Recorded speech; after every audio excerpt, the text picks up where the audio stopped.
அனைவருக்கும் வணக்கம். ஸ்ரீமதே ராமானுஜாய நமக. இன்று மார்கழி 5ஆம் நாள். திருப்பாவையில் ஆண்டாள் திருமாலின் 3 நிலைகளையும் விளக்குகிறாள்.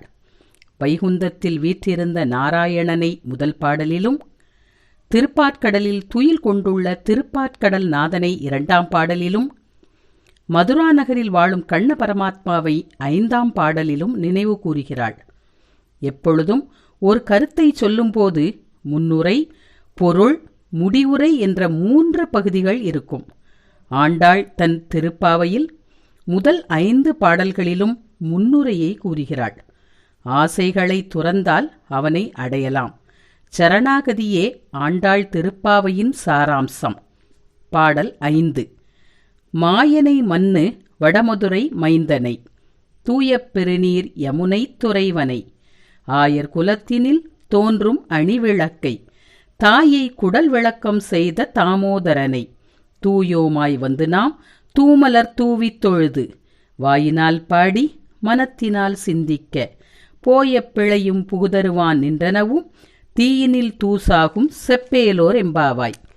மாயனை மன்னு வடமதுரை மைந்தனை, மாயங்கள் புரியும் கண்ணனை, மாயங்கள் செய்வதில் வல்லவனான கண்ணனை, வடமதுரையில் அவதரித்தவனுமாகிய கண்ணனை, தூய பெருநீர் யமுனை துறைவனை வணங்குவோம் என்கிறாள் ஆண்டாள். தூய பெருநீர் யமுனை நீர், அதாவது அனைவரின் பாவங்களை போக்குவதால் தூய நீர் என்கிறாள். பெருநீர் என்றால் சமுத்திரம் போன்ற கடல் பரப்பை கொண்டது யமுனை. அப்படிப்பட்ட யமுனை துறைவனை வணங்குவோம். ஆயர் குலத்தினில் தோன்றும் அணிவிளக்கை, தாயை குடல் விளக்கம் செய்த தாமோதரனை, ஆயர்பாடியில் இடைக்குலத்தில் வளர்ந்த அணிவிளக்காக விளங்குபவனை, பெற்ற தாயின் வயிற்றை பெருமைப்படச் செய்தவனை கண்ணனை வணங்குவோம். தாயை குடல் விளக்கம் செய்தவன். ஒரு குழந்தையானவன் பெற்ற தாயை பெருமைப்படச் செய்ய வேண்டும். தான் உலகுக்கே எம்பெருமானாக இருந்தபோதும் யசோதைக்கு கட்டுப்பட்டு அவள் சொல்படி நடந்தானாம் கண்ணன். அவளுக்காக அவள் கயிற்றினால் கட்டியபடி உரலில் கட்டுண்டு கிடந்தான். உலகை அளந்தவன் தன் தாய்க்காக உரலில் கட்டுண்டு கிடந்தான்.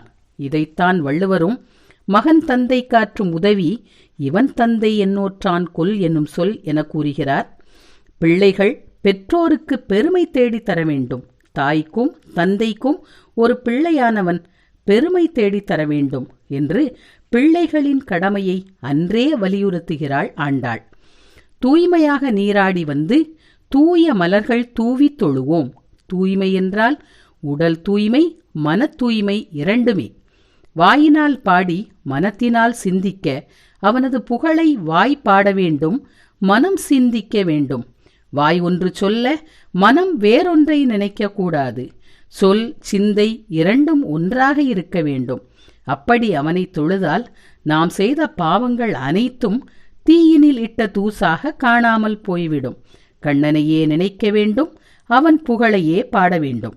திருப்பாவையில் ஆண்டாள் திருமாலின் அவதாரங்களை பெருமைப்படுத்துகிறாள். வாமன அவதாரம், ராம அவதாரம் மற்றும் இந்த 5வது பாடலில் கிருஷ்ண அவதாரத்தின் சிறப்பையும் கூறுகிறாள். உன்னை பெற்றதனால் அவள் மற்றவராலே போற்றப்பட வேண்டும் என்பது ஒரு தாய்க்கு பிள்ளை செய்ய வேண்டிய கடமை. தேவகி கண்ணனை பெற்ற தாய் பெருமை பெற்றாள். ஈங்கிவனை நான் பெறவே என்ன தவம் செய்துவிட்டேன் என்று அவள் பெருமைப்படுகிறாள். யசோதைக்கு அவனை வளர்த்ததால் பெருமை. குழந்தைகள் பெற்றவர்களுக்கு நல்ல பெயரை வாங்கித் தர வேண்டும்.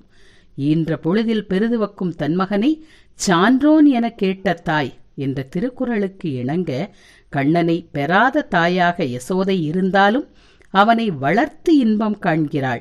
நம்மை படைத்த இறைவனையே அதட்டில் உரலில் கட்டுகிறாள் என்றால் யசோதை பெற்ற பேறு யான் பெறவில்லையே என்ற பொறாமை ஒவ்வொரு பெண்ணுக்கும் உண்டு. முடிந்தால் வடமதுரை சென்று வடமதுரை மாயனை தரிசிப்போம்.